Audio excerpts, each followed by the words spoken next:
Super बाजार cooperative Kankavli Sindhudurg जिल्ह्यातील एकमेव वातानुकूलित सुपर बाजार। पत्ता सुपर बाजार Mumbai Goa highway SM high school समोर कणकवली। आपल्या अतूट विश्वासामुळेच आम्ही 25व्या वर्षात पदार्पण करतोय। कुडाळ नगरपंचायत हद्दीतील हिंदू कॉलनीतील 141 गुंठे जमिनीच्या वादावरून सध्या कुडाळमधील राजकीय आणि सामाजिक वातावरण चांगलंच तापलंय। पाहूयात।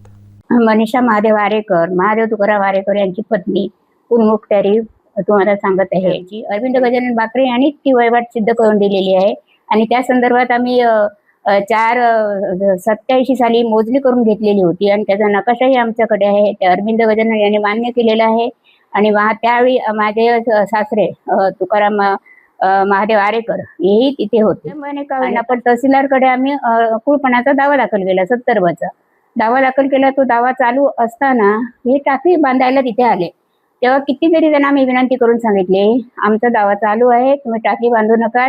त्यावेळी प्रशांत राणे म्हणून सरपंच होते, त्यांना सुद्धा आम्ही खूप विनंती केली, त्यांनी काय ऐकलं नाही।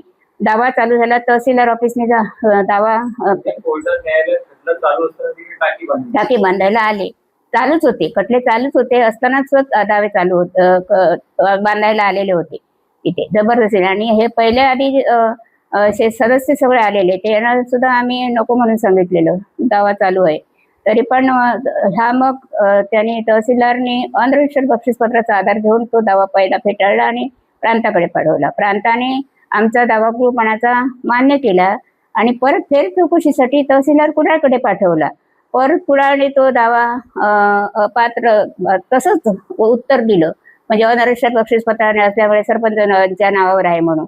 आणि मग परत आम्ही तोही दावा SDO सावंतवाडीकडे पाठवला कुळपणाचा आणि त्याच्यासोबत फेरफाराचाही रद्द करण्यासाठी, कारण तो फेरफार हा अनरजिस्टर्ड बक्षीसपत्राचा झालेला होता। 77-90 फेरफाराचं ते वर्णन होतं आणि तो अनरजिस्टर्ड बक्षीसपत्राचा असल्यामुळे आम्ही त्याच्यावरही अपील केलं SDOकडे। त्याच SDOने 2005 साली आम्ही कुळ असल्याचं परत सिद्ध केलं आणि तो 2002-04 साली जो फेरफाराचा दावा दाखल झाला तो त्याने आमचा मान्य केला आणि त्याप्रमाणे त्यांनी आम्हाला निर्णय दिला। त्याच्यावर अपील त्यांनी ग्रामपंचायत कुडाळने अप्पर जिल्हाधिकारी सिंधुदुर्ग यांच्याकडे अपील केलं फेरफाराविरुद्ध RTS खाली। त्या अपिलात त्यांनी सुद्धा काही मुद्दे न देता, पुरावा न देता, फक्त त्यांची महादेव आरेकर यांची पत्नी शासकीय नोकरीला आहे म्हणून ही ती जमीन बळकावते असं आमच्यावर आरोप घेऊन हा दावा त्यांनी दाखल केला। त्याचा कोर्टाने सुद्धा त्यांना सांगितलं हा पुरावा तुमचा सिद्ध होत नाही म्हणून, त्यावेळी आम्ही उपस्थित नव्हतो। तो दावाही आमच्या बाजूने झाला फेरफाराचा। त्याच्यावर हा फेरफार RTS खाली परत त्याने आयुक्तांकडे दावा दाखल केला। आयुक्तांकडून त्यांनी निर्णय 6-7 महिन्यात केसेस वगैरे झाल्या आणि आयुक्तांनी खालच्या कोर्टाचा अप्पर जिल्हाधिकाऱ्यांचा आदेश मान्य केला, त्यांचा आदेश फेटाळला। त्यामुळे ज्या आयुक्तांच्या ऑर्डरप्रमाणे जो बदल झाला त्या बदलात आमचा हा 7/12 कुळपणाचा जाहीर झाला आणि जी आमची 37 गुंठ्याची जमीन होती ती आम्हाला आमच्या 7/12 कुळ म्हणून लागली आणि SDOच्या कुळपणाच्या आदेशाप्रमाणे कुळ ठरलो आम्ही त्या ह्याच्यात।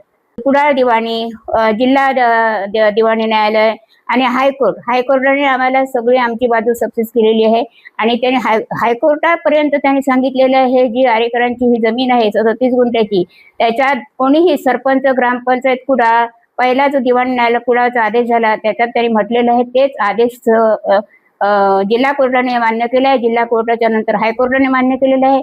सरपंच, ग्रामपंचायत कुडाळ किंवा त्यांचे एजंट, नोकर चाकर इतर कोणीही त्या जमिनीत फिरकता कामा नये असे आदेश असताना सुद्धा ह्या जवळच्या आमच्या नगरसेविका संध्या तेरसे ही कायमस्वरूपी आपल्या नोकर वर्गांना घेऊन आमच्या त्या जमिनीचा जो आडा आहे त्या आडा तोडायला वारंवार त्यांना सांगत होती आणि रस्त्याची जमीन ही सुद्धा 37 गुंठ्यातच येत आहे।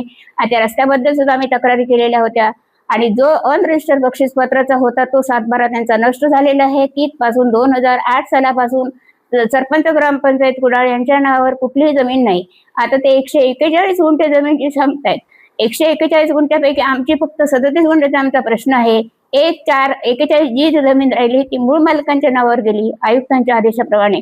मूळ मालकांकडून त्यांनी काय घेतलं न घेतलं हे मला माहित नाही, कारण त्यांनी त्यावेळी त्यांना दुरुस्तीचं द्यायला पाहिजे होतं, तर जे रस्ते गटारे झाले ते अजूनपर्यंत ते का राहिले, मूळ मालकांना सुद्धा का आमच्या केसेसमध्ये घेतलं नाही एकदाही विचारलेलं नाही.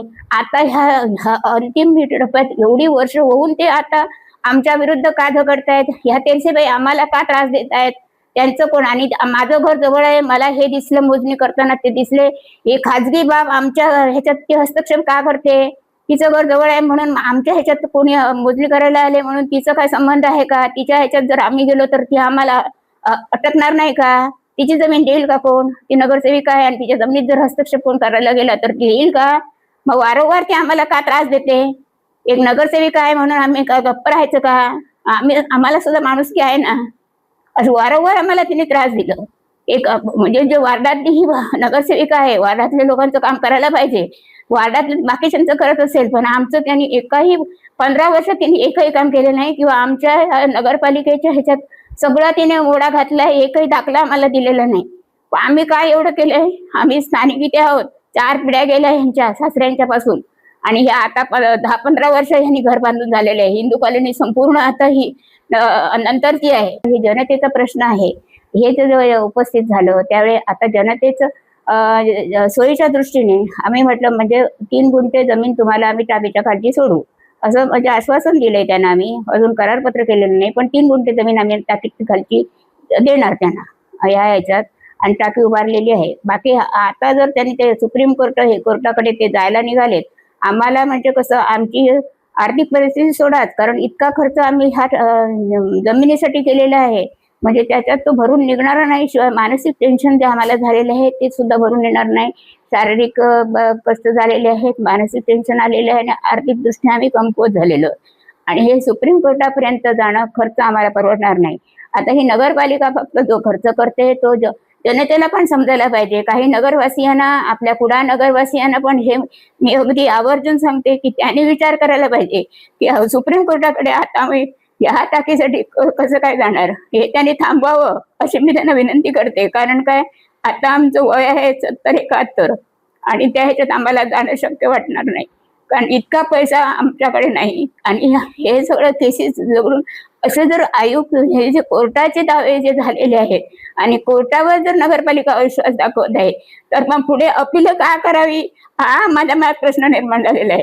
का झगडावं आणि अपील का करावी दाखल? फक्त ह्याच्यासाठी जमीन मिळते ताब्यात म्हणून नाही, हे चुकीचं आहे. त्याने हे थांबवायला पाहिजे अशी माझी विनंती आहे.